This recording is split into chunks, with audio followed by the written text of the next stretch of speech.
Welcome back to The Three Ways. The Three Ways is a channel dedicated to the voice of the heart. So today's topic is system beliefs. I am sure you all friends know what we are talking about, but why it is so wrong to be so attached to our system's beliefs, and why it leads to bad factors like closed-mindedness and ignorance and dogmatism. So today we will share this topic with you all. So, ciao Sandina! How are you? Good! So nice to see you as always. Your colors are so beautiful and November. And is that Frida Kahlo behind you? Thank you, Sandina. Yes. Really? The walls are blue-green in this room. It's very nice. It is so nice. Is this your place? No. At the moment I'm staying in an apartment that I'm renting. Oh my God, you move around like, it's like one thing to have the energy to do the moving around that you do. It's another to just watch it. And I'm exhausted and so in awe of you and your life. And it's so good to be here with you. And it's interesting, you call it system beliefs. And I've always referred to it as belief systems. And I love that you did that because it made me stop to think, what is that? What? Sandy, I was thinking about the same before going live, because there are two ways of saying it, and I believe is the same. It depends if we talk generally or if we talk more in a personal way, in my opinion. Our system beliefs or the beliefs system. So I see it this way. I don't know about you. Yeah, I mean, that's what we as hypnotherapists work with, is belief systems. We can say it 1,000 different ways, but what we do is we are change makers regarding belief systems. That's it. Because when you go to therapy for what's known as CBT, cognitive behavioral therapy, it just means, how can you make me act differently, right? Yeah. Cognitive behavior, right? It's just change in behavior. When you go to therapy for those kinds of things, guaranteed, those trained therapists are going to give you really good ideas. They're going to tell you how to eat. They're going to tell you how to exercise. They're going to tell you how to communicate. All the things are going to be really good advice. The problem is you don't have access to it when you need it, right? So if somebody comes to you for fear of flying and you say, well, you know the statistics, it's, what is it, safer to fly than to drive, right? And they say, I know, but then why does this keep happening to me, right? So it's one thing to tell people stuff and to give them behaviors to do.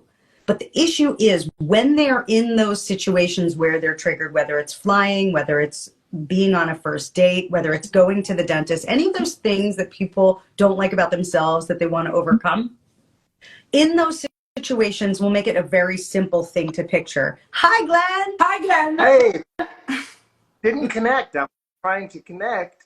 For some reason, it didn't, but now it did. All right. Hello, kids. I was filibustering. Was giving a beautiful initial interpretation and explanation of why hypnotherapy actually helps people to break their system beliefs. Yeah, so real quick, Glenn, we were just in the middle of and getting to the end of understanding what this even is. So if you go to therapy to change your behavior, right? And they say, well, eat this way, communicate this way, do this in the middle of the day, go to the gym. All the advice that CBT, the behavioral therapy, is going to give you is all good advice. The problem is the same as the problem. If somebody comes to us for fear of flying and we say, you know, it's safer to fly than drive, so don't be scared. Now get on that plane. They know that too, but yet still some sort of other kind of monster takes over. And so the difference in what we do with hypnotherapy, and you don't need a hypnotherapist to do this, you can do this for yourself, is let's pretend that when you're under any sort of trigger, any freak out mode, any negative emotion, I'm afraid to fly, I get on the airplane, okay? There's a wall that goes up in your brain that blocks you from all the good stuff you know, that blocks you from all that good stuff that the therapist said to you, and blocks you from the really wonderful statistics about flying being safer. That wall of anxiety blocks you from the cognitive, from the thinking part of your brain, right? From the new part of your brain, neocortex, the think, and it throws you back into fight or flight. And that fight or flight monster doesn't have logic because it's not built into the system. Talk about belief systems. The system says, uh-oh, danger. Logic can say anything else in the world, but it overrides it. And if you measure how big, it literally overrides it by 1,000,000, right? Yes. It's the tidal wave. So if we're doing our job, and this is what I'd love to talk about with you guys today, of course we do our job. I want to know how you do your job. I want to know how You do the job of keeping that wall of anxiety down so people can access what they already know. What they already know, which changes beliefs. That's it. So what do you do? No, just to 1 second to deepen what you said, Sandy, for people to understand that belief systems are like convictions that have been absorbed along your growth, and so you are convinced of something, and so you have a fear for something because there is a conviction. So we have to understand that a system beliefs is a structure, but the meaning and the meanings go far beyond this structure that has been built out of maybe necessity of the moment. It is not the real meaning that can change. Yeah. When it comes to any system belief, which is a cool way of saying it, I like that too, Sandy, when you point that out. But it starts with understanding the subconscious mind loves one thing over everything else to try to protect us and serve us in a negative way, which is fear. The subconscious mind loves to use fear to try to protect us, which ultimately is hurting us. So moving somebody through a belief system or moving somebody into a better life, a better relationship, things that are holding them back, it's all about moving them through fear first. Then we can get to the work that needs to be done, building the confidence, building the new mindset, building a new way of thinking. But we got to start, really, it's like that's starting a car, you know, it's like moving them through the fear that's keeping them forward. That is Always. what we're doing. That is what we're doing. And if I heard this for the first time, I'd be like, so tell me the behavior I need to do to move through the fear. And it's not about behavior. Can I give you an example? And sorry, Yes. for fear, we don't mean danger, but the process of the fear. So just for people to understand, otherwise they might think, oh, why do I have to live in fear? No, you go through the process of the sensation with no danger. Yeah. Yes. So yesterday I was walking through Central Park and I was listening to a recording of Abraham Hicks. And this guy says, look, negative emotion is when we see something differently than how our inner being sees it, because our inner being is never afraid. Okay, it's compassion, it's calm, it's all the things we want to be, it's all the things that when we take drugs we hope to feel that, right? So any negative emotion is seeing it just a little bit differently than how your wisest inner knowing sees it. So he said, but, and it was a great question, and it's sort of exactly where Glenn's going with this. He said, if I'm standing on the ledge of something very high, I'm standing on a high rooftop, okay, and I'm feeling fear, let's admit that's a good fear to have, right? That fear is going to keep you from jumping or falling or sliding off that roof, right? So isn't there a health, I get goosebumps. I feel like a lot of people have this question. Isn't that a healthy fear? And it's still, on the surface, it seems like yes, but no. And here's why. Here's why. Your inner being, and this is all Abraham, right? And Lisbeth is watching, so I know she already knows the answer to this. Your inner being isn't afraid of any of that. So the reason you're feeling fear is because it dropped you into your own subconscious beliefs about, we'll pick a word, instability, right? Because you can stand anywhere and not fall. So why would you be afraid of standing on a ledge and falling? You don't fall when you're just normal standing, right? So your inner being's not afraid at all. You are tapping into your own subconscious beliefs about your own level of instability. It all comes, right? You're following that. Yeah, really interesting, isn't it? So no, your inner being's never afraid. It makes you feel grounded. It makes you care more. Of course, so we have to distinguish fear from paranoia. So, there are many different facets of situations, sensations. So people having fears, healthy fears, are people that also become very sensitive, that care more than others because they fear of hurting someone. So the healthy fear is very positive. But there is nothing makes, but it doesn't always, but nothing can make sometimes a quicker change than fear. When somebody hits rock bottom with a health disease and they realize, hey, your arteries are 90% blocked. If you have another cheeseburger, fries, and a Coke, you're going to have another heart attack. That fear can be just enough to wake somebody up to change a pattern. And yeah, the fear of heights, I get it, but there's fears that are healthy. Oh my God. You know, I'm talking to a fear of heights person. I forgot. That's Glenn's biggest fear. Yet you're a pilot. But the fear, most of all, the fear doesn't have to block whom you are. So there is the fear coming from the external because you're very intuitive and you fear that something bad is going to happen.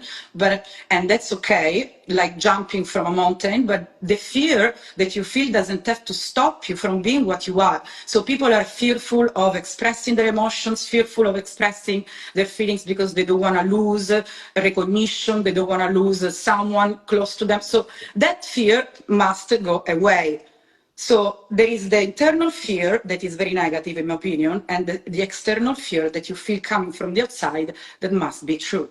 So we have to distinguish the sensations. I love bringing up distinguishing.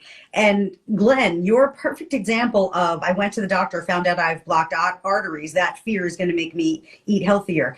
Absolutely. And that's where contrast comes in, because people say, oh gosh, I had to suffer so much to get to this better place. Suffering, fear in this case, suffering, fear, as if that's the same thing.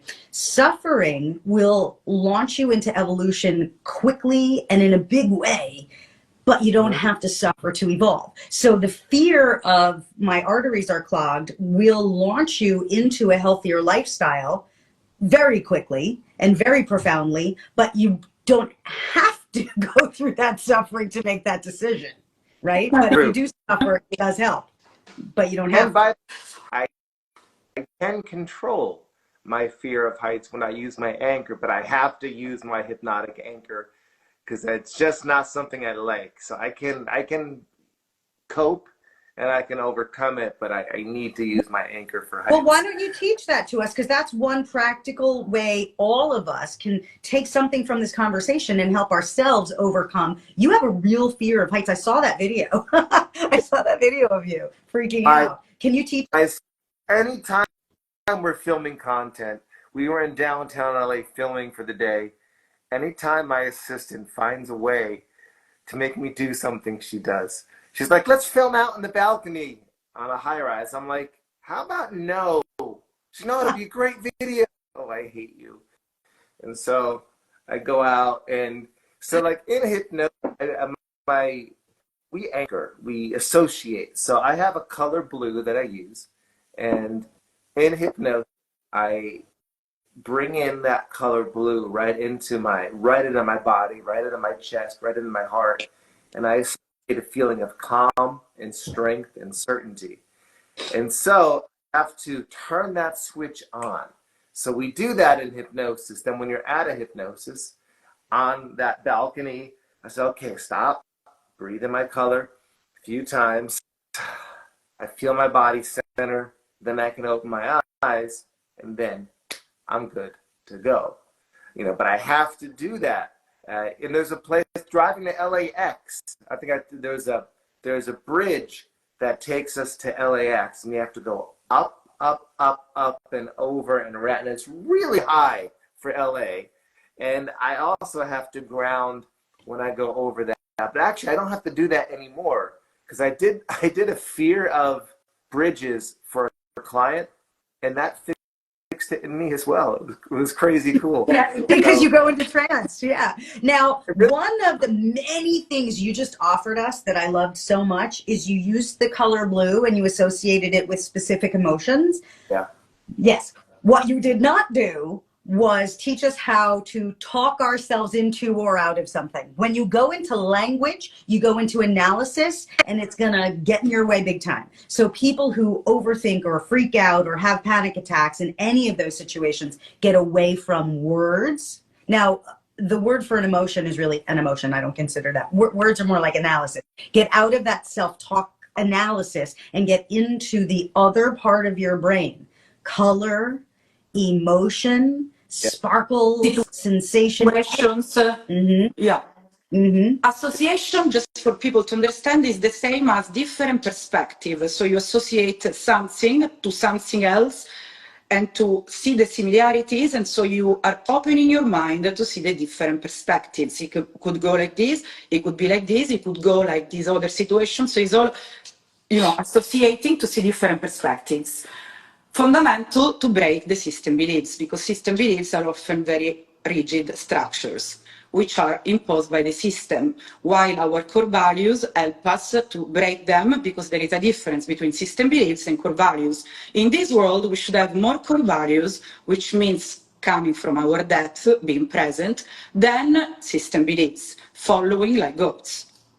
Yeah, because your core values are going to keep you present, and belief systems or system beliefs it's just old reflexes that if somebody eats too many cookies, a belief system is going to keep you eating those cookies. Even your intellect knows that's not toward your goal. In fact, it's against your goal. But the belief systems, it's just this monster that takes over, right? So when we look at how to practicality wise, work with these things, understanding that behavior cannot change beliefs. Now, when I say cannot, there is a caveat. It can when it's repetitive, okay? But generally speaking, changing a behavior is not going to even touch on changing a belief system. You change your beliefs first, and then the behavior gets changed. You don't have to work so hard. And when you're in the space of working on changing those beliefs through doing emotional work, when you're in that space, it's never about assertion, and it's only and always going to work when you are in the calm state. When you're in freak out state, you can't even reach it, which is why we hypnotize people to go in the back door, so we don't have to bang against that wall. So if you're doing your own work, you must get into a meditative state first, and then, and Francesca, that's what you're talking about, core values and beliefs. Get into who you are first. Because our behavior, as our emotions, often operate from our subconscious, which is the lower place from being conscious. So subconscious is not a conscious thought. So our emotions and behavior are deeply influenced by our subconscious. So thanks to this technique, or in general, if you have core values, you can train your subconscious by being conscious. So how do you get conscious? You have to meditate. You have to. Can I say something, Cindy? I knew you would. I don't meditate a lot, but because I'm truly present, I give lots of presence to my inner being. Truly, sometimes people say, like my sister, oh my God, Franci, you are so absent while I talk. Why, I'm actually listening completely to what she says. But while she's talking, I'm also listening to my subconscious and, and seeing beyond what someone said. So I look maybe not present because I'm actually in a meditative state, which I don't call meditation because it's not in purpose. It comes natural to me to feel. When you feel, it's a meditative state. So I would say, if you give presence to yourself, you can meditate in another way. Advanced meditating is not sitting down for hours and hours. Advanced meditating is doing what you're talking about. It's dropping in throughout the day. Really good. Yes. In order to do that, Francesca, we have to have a healthy relationship to our feelings. Absolutely. So we have to have beautiful point, Glenn. Fundamental. Yeah. Yeah. So if we don't have that, that is what we need to work on through doing meditation and hypnotherapy. And let's face it, some things in life are good to be afraid of. I mean, guys, women, they're scary, So agreed. Now, what is that you fear the most, dear friends? Tell us, even in silence. We will listen to you and we will get rid of it. Yes, listen to you, not women. Good. Now, let's take a real life example, because I just had this week. Client came in and said, I haven't been to the dentist in years because I'm deathly afraid and I really need to go. And I said, so is this you need dental work? And she said, no, a cleaning. Okay. So she's afraid of the minimum dentist and then. So we did some amazing work, which I'll tell you about. I'm just curious. Let's just throw that one out there, because I think a lot of people have stuff that falls into either that category or that what we'd call low level, but it matters to them, right? It's not a fear of heights, it's fear of the dentist, right? It seems little, right? But it's big to her. So go for it, pros. Let's just leave the scenario there. I'm afraid of the regular dentist visit. What do I do?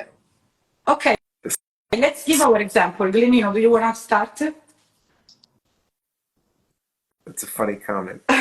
What does that mean? The scary woman is your muse. Ooh. Sure, but it Your means something. poetic intuition is not dangerous, actually. It makes you deeper. Go for it. Okay, Glenino? Okay, so what was you said the dentist being scary. Client comes in, I'm scared to go to the regular dentist, not even surgery dentist. I'm just scared to go to the regular dentist. Okay, What do you do? What do we do? We tell them just don't spill anything on your teeth, and then you won't have to go to the dentist. Let me give you one more piece of information, because I think this will be, it'll bring it like more reality to it.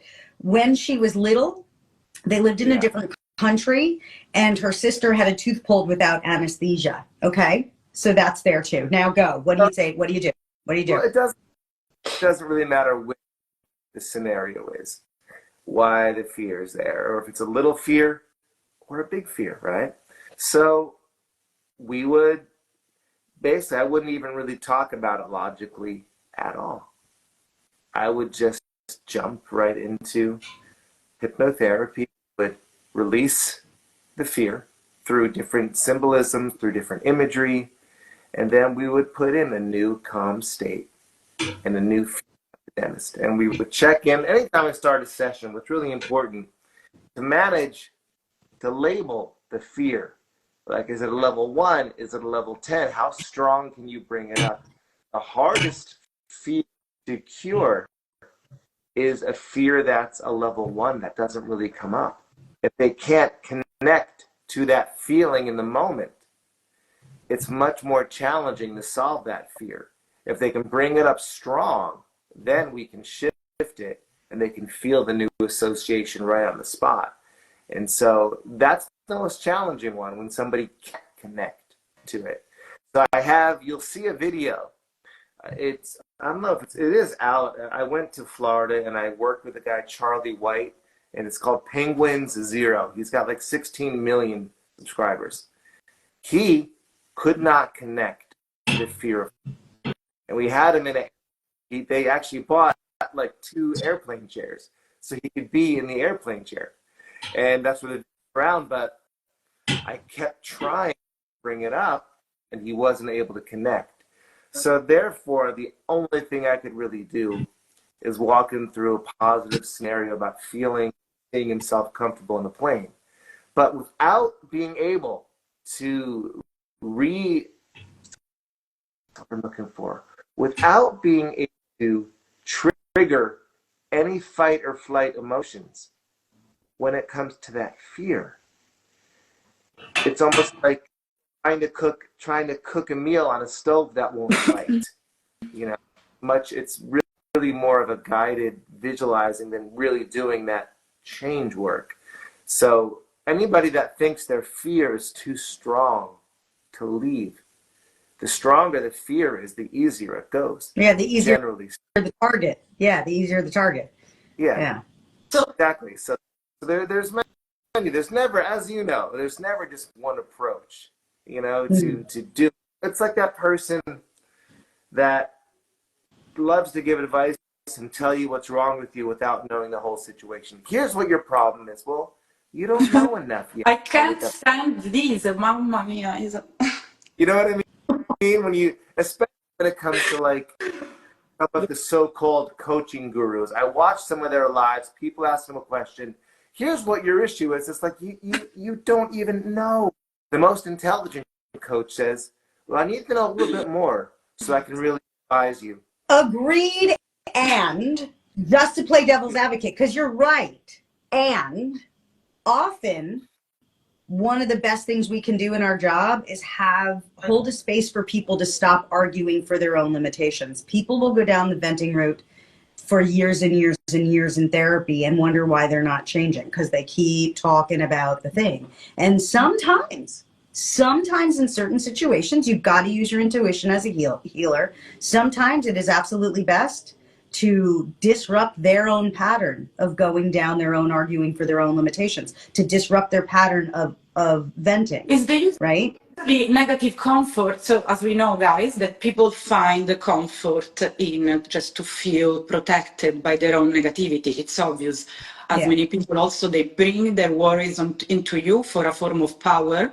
So there is lots of game of power, which can be very sexy if it's done with truthful foundations and there is awareness, but often people subconsciously and unconsciously, they reflect on you to feel powerful, their worries to make you feel protected, but actually you're not worried, and they also project their own worries to feel empowered themselves. It's very often happening in the community, Sandina, so we have to make it visible. And yeah, Glendino, we lost him. I know we lost Glenn. He'll be back. It's so while it is really necessary and required to have rapport, so the client must feel seen, they must feel heard. A really good hypnotist also knows how to pace and lead and get them out of their negative, toxic story and take them down a road that will serve them as well. So being seen and heard doesn't always mean ask 1,000 questions, doesn't always mean let them blah, blah, blah forever. You see, and we can still ask questions while we're still leading. So we can say, look, I know, you've had this story going on in your life for 36 years at this point. So we could talk for 36 years and I still wouldn't quite get all of the details about what's going on for you. But let me ask you a question. Does it feel like this? Yes. And often do you see things like that? Yes. So you can start asking questions where you just get yes and no answers to guide them to where they want to go, so they can still feel seen and heard, but they're no longer spun out in toxicity, and slowly you're starting to build them back to where they really do want to go. Right, Glenn? Yes, because people often listen just to listen, and they absorb information with their brain, but they don't feel with their heart. It's very difficult to explain because people still don't know how to do it, but you truly have to break your system beliefs or what you already know and listen with your heart.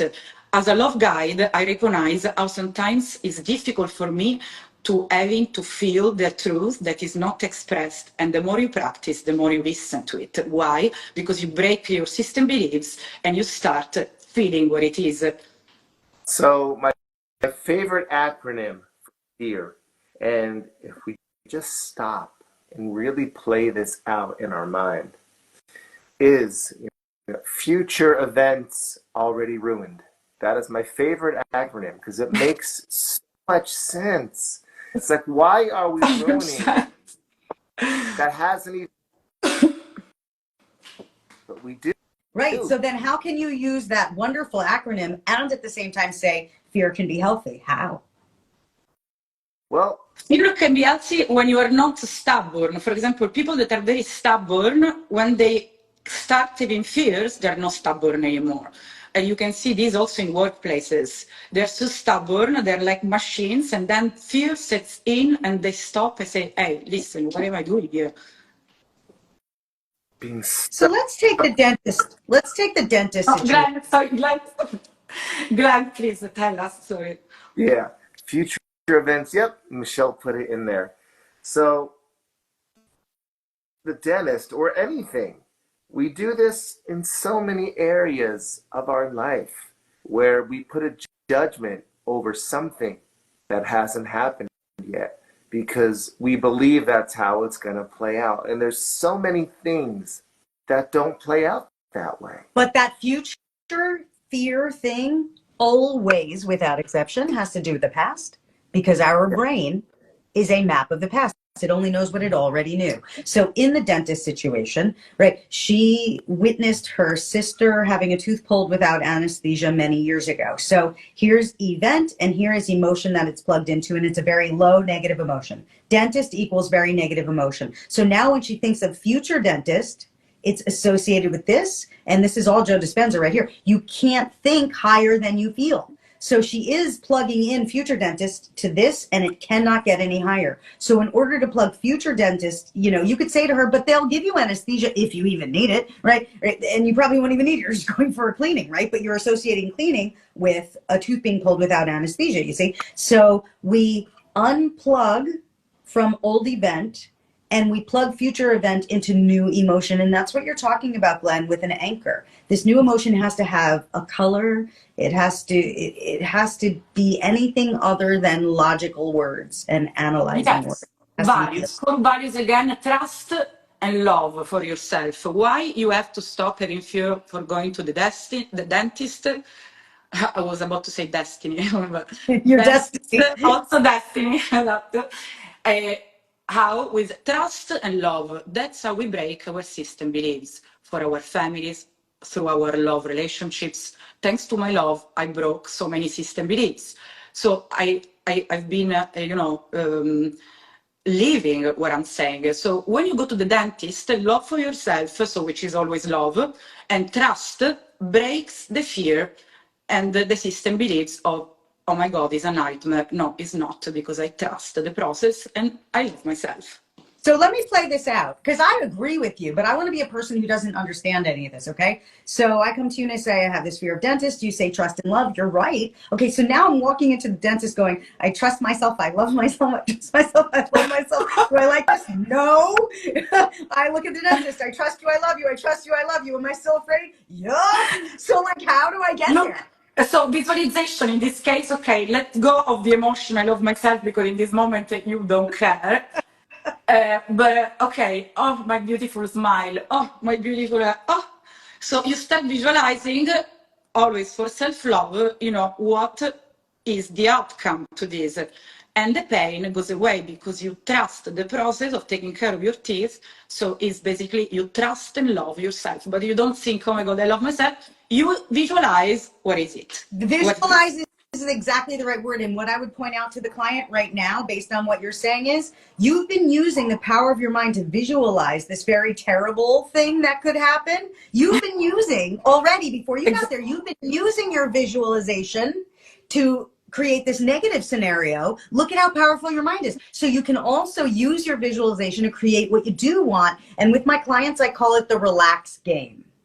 And that's where you create this scenario where you get so caught up in something you prefer. And for this client, I took her through breath by breath, slow motion yoga sun salutations. And as I was teaching her how to do this, where the whole rest of the world disappears, she didn't know it. She was sitting in the small chair, not the big lay down hypnosis chair. She was just she hadn't moved over yet. It was the middle of our conversation, middle of our session. And slowly, breath by breath, I took her through sun salutations, moving energy through the body, all visual, all tactile. And before she knew it, she was in a deep state of hypnosis, and it was so amazing. And when we came out of it, she's like, oh my God, you just hypnotized me and I didn't realize it. I said, no, you hypnotized you, because you were in the relax state. She said, but I never went to the other chair. I said, exactly. Exactly. You can do it anytime, anywhere, right? You have to learn how to visualize. Visualize. Yeah, visualization is the makes it big. So that's an obvious type of fear, where we can take like the fear of the dentist, but I think really the fears that aren't so obvious, they are a fear. The fear that keeps us stuck in a job that isn't fulfilling. The fear that keeps us stuck in a relationship or keeps us from starting a relationship. The fear of learning something new because you know you're not going to be able to do it because you don't have enough confidence in yourself, or you don't think you're smart enough, or you think somebody else can do it better. Those are the fears that aren't quite always so obvious. And I think those are really good to talk about for a little bit. So one question I love so much for introspection, Yes. Say, right? Thank Yes. you. Yes. Would be, without answering this question, but just thinking this question, who would I be if I wasn't so afraid? That's a really powerful way to start a session and to start shifting your relationship to those things that maybe you're not even aware that fear is controlling you from doing. And so Michelle has the question. I don't want to look, come si dice, I don't think, we are all different. I don't think I am perfect at all, but because I can be a chameleon, so I can adapt to anything. Like, if I have to be someone, I'm gonna be someone. As I told you guys, I changed many different jobs, from an artist, chef, event organizer, entertainment, everything, healing. You have to embody it. So there is no fear, because you can be whatever you want if you embody it because you believe in it. You are the Madonna of love coaches. The chameleon Madonna of love coaches.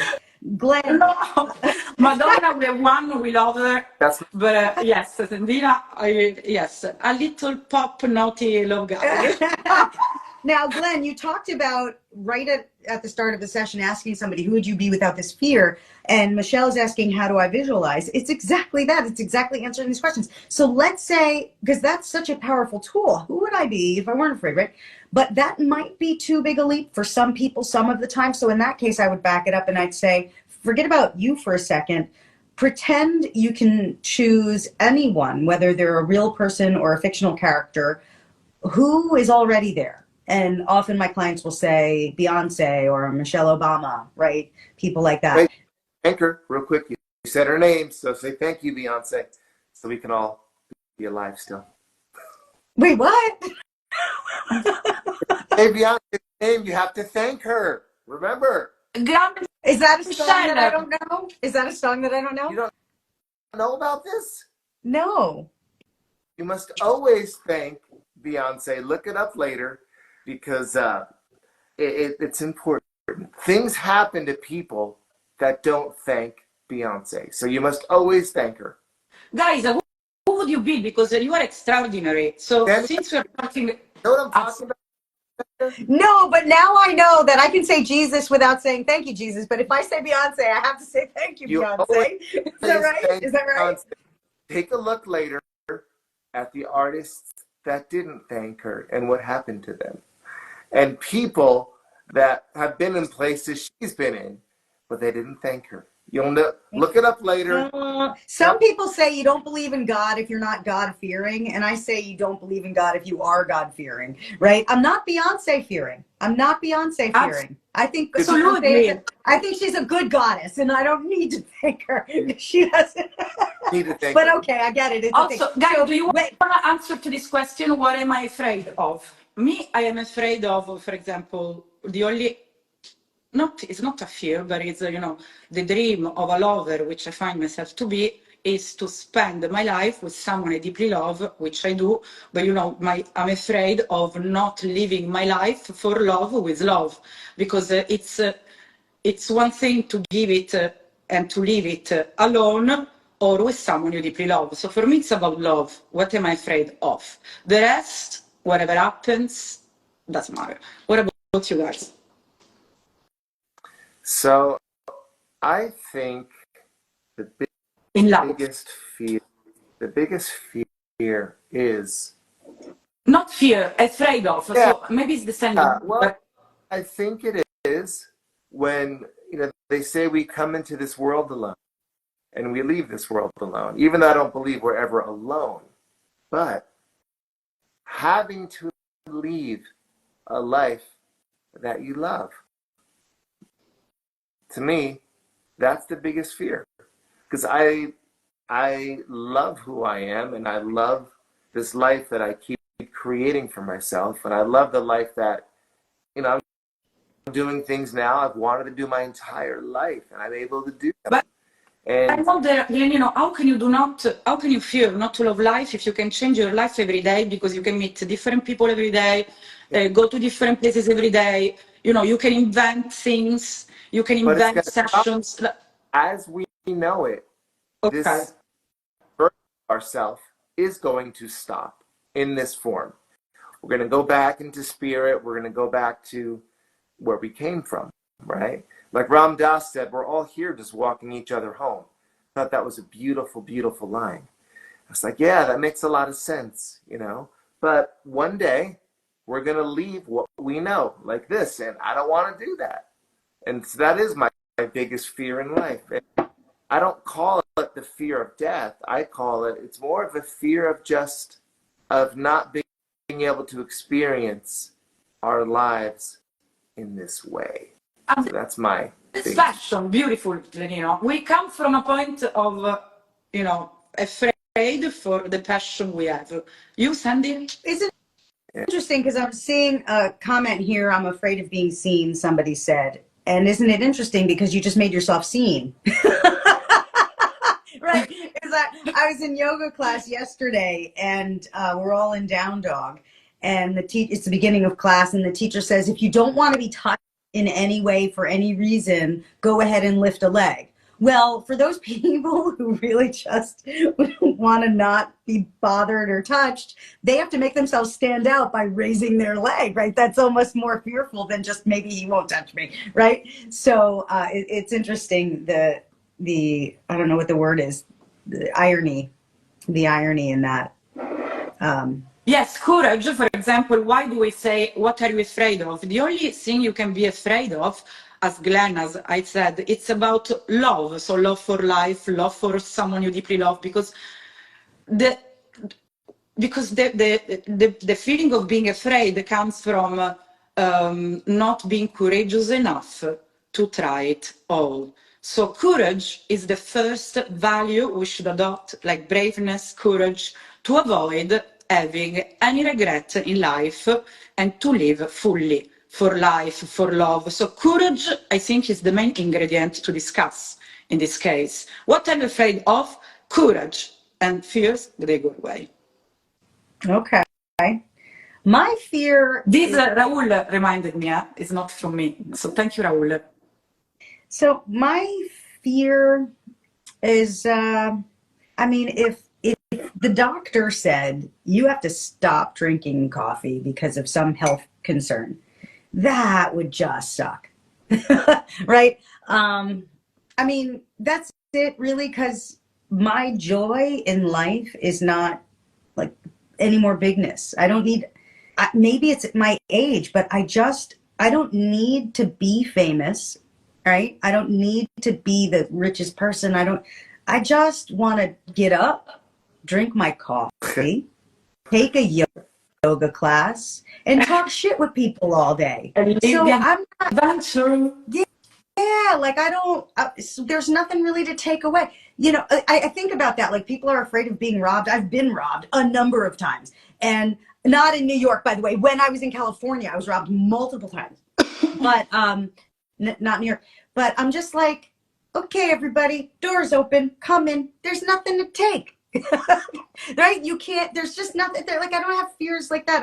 I have fears that menopause is really going to destroy my joints, like that kind of thing. It's all about how many responsibilities do you have? Do you want to have in life? Priorities.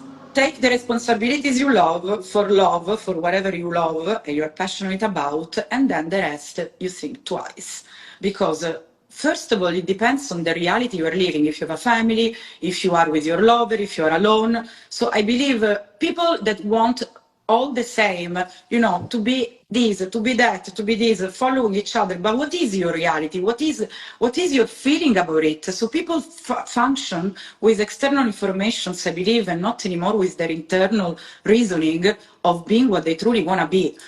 Also because the more you do, the more you have, the more responsibilities you have. So, okay, you can deal with it, but then life goes very fast. So you have to sit down with whoever you love and talk about things going through them. That's it. That's the answer to everything. And I've trained my kids from the day they were born. How did Michael Jackson die? How did Prince die? Right? It's drugs. Why do people take drugs? They don't know how to communicate. They don't know how to communicate. Yeah. That's it. Everybody has this fear of being exposed. Yet people who run around naked go to jail. So where's that middle ground if I can fully be exposed but not in trouble for doing it? What is the red tent? Yes, exactly, Michelle. Love that book, by the way. So yeah, like when it comes down to fears, it always comes down to people seeing the real you seeing your real own self. That's the only reason people don't like to meditate if they say they don't like it, because they start to see the inner workings of their own mind.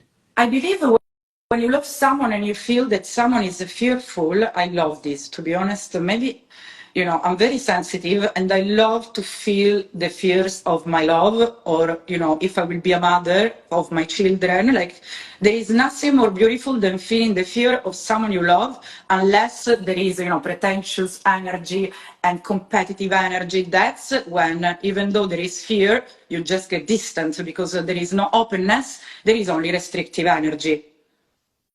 Yeah, there's only open or closed. Those are the two emotions. That's Open it. or closed. Open or closed.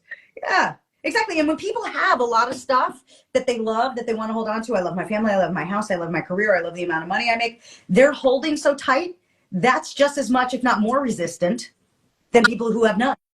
Yeah. It's not healthy to try and hold on to all. And so resistance bad, not resistance good. Yeah. Open or closed. Exactly. Have all your stuff, but be open, or else you can't enjoy your stuff. And Glenn and Sandy, what do you think about this friend of ours asked before? Your own muse, or the muse that you deeply admire, can be even the voice of a poet, can be your intuition. It's very dangerous. Someone said, see if I'm wrong. Can be very dangerous. So what's the question? The question is your own muse, okay, considering that your personal muse can be many things, or just something that is coming from your imagination, someone that is close to you, it is not only visible, must be very deep to be a muse. So can be dangerous for many. Why? I have the perfect answer, in my opinion. What do you think about this?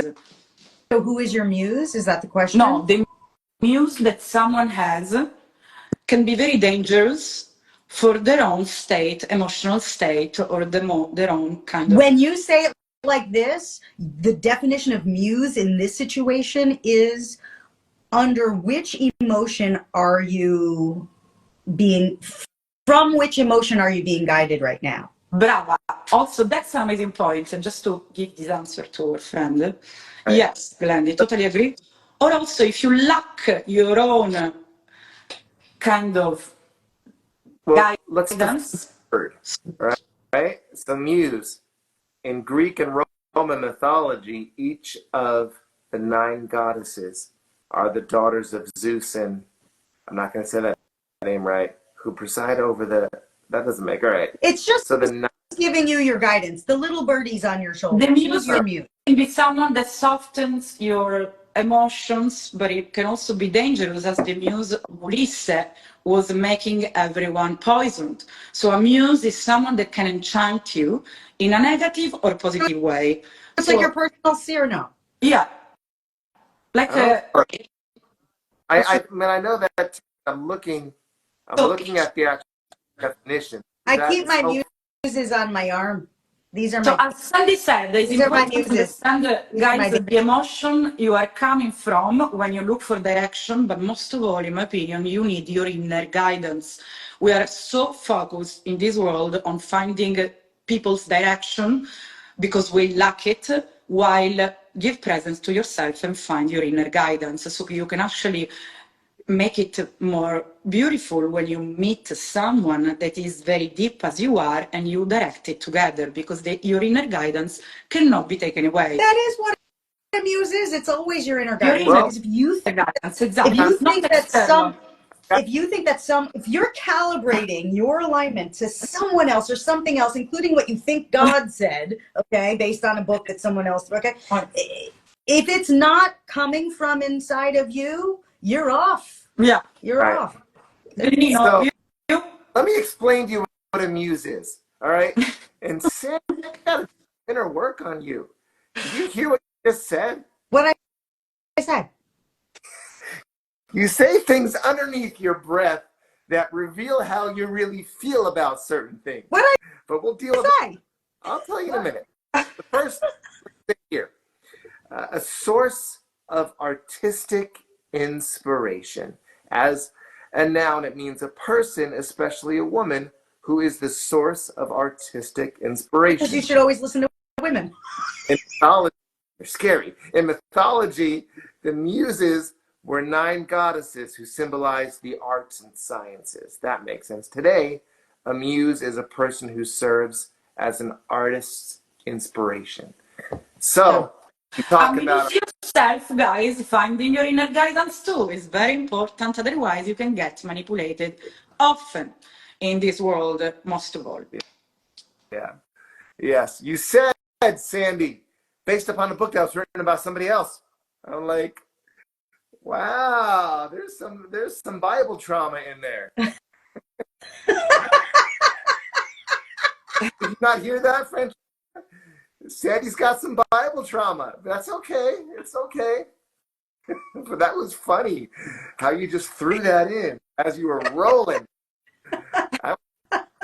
I have lost the guy, but I'm laughing. Because the Bible is an interpretation, like everything else is an interpretation, and the game of telephone, et cetera, but meaning a muse, while we can give it characterization and call it Little Women and whatever, the reality is it's exactly what Francesca said. It's always your inner being, and your inner being is always being influenced by whatever emotion you're feeling in the moment. So a muse only ever really is what emotion is informing your impulses right now. Period. End of story. So unless you are aligning with your truth, like you say, Francesca, and your love, unless you're aligned with your own inner being, if you are trying to calibrate or align with anyone or anything else outside of you, including the Bible, which was written by not you, okay? If you're trying to align with any of those things, you're off your center. Yes. And you're not here. You're not here to regurgitate what came before. You are here to drop in and drop in and drop in and evolve because of it. How do you amuse yourself getting rid of logic and rationality and reassess your chaotic sensations, finding clarity? You are an artist only if you see clarity through chaos, which means you see all those pieces together that are creating this mess, and out of the mess, you bring pieces together. I believe it's a beautiful philosophy that is also Japanese, Kunsukuroi. Basically, it says that any broken piece that can be also chaos, fragmented, is where clarity is found. Otherwise, you are just sticking to the structure as the system belief can be. Love that. Yeah. Yeah, and it's through the cracks the light shines through. That's Rumi. And since your brain is a map of the past, it has to come from broken pieces that we move forward, because otherwise it just looks like the past. Otherwise, is ordinary. Yeah. I want to read your Bible, Francesca.